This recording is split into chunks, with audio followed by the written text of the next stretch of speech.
Jack rushes into the forest against all odds. Just wish he could escape from this world of lies, but with his strength alone, can't break free from fate at all. Back home, Jack becomes silent. He saw through the whole charade, but there was no way to unravel the lie. What was even more unacceptable to him was that the wife even advertised at this time. What the hell are you talking about?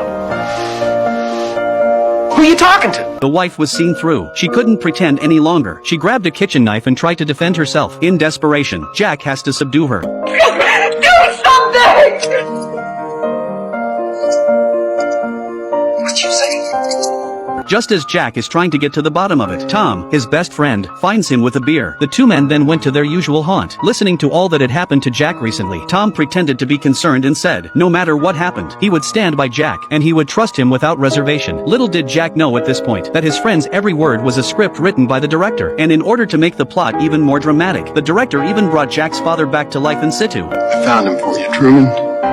So I came by tonight. Sure, he's got quite a story to tell.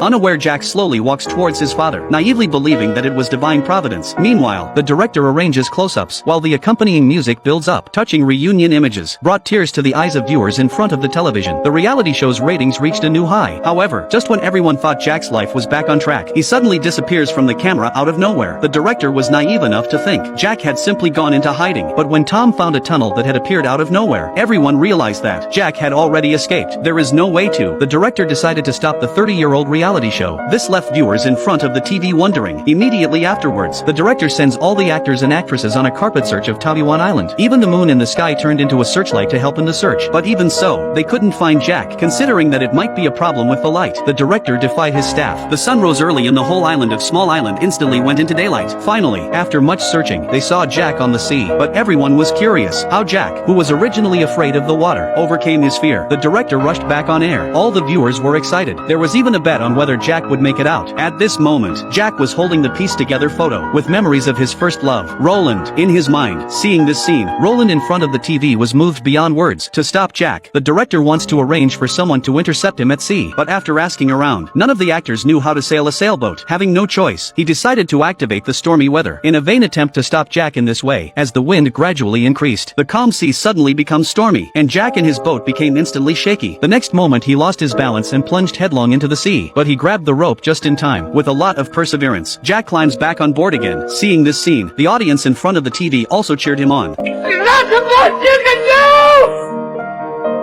You're gonna have to kill me!